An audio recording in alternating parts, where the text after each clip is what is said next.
চুড়ি কিছুই নাই দিব। আমি ঝলকি শাড়ি লিব বাবু বাবু ছাপা শাড়ি লিব, তোদের কথায় আমি আর কোনো নাই শুনিব।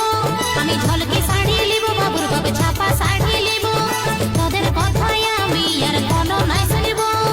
চলো না বাবা আমরা বাজার দিকে যাব, দেখে শুনে তুই একটা শাড়ি কিনে লিব। বললেই তো হবে কে নাই পয়সা কোথায় পাবো, মনে হচ্ছে তোর লাগে বেঙ্গালোরে যাব।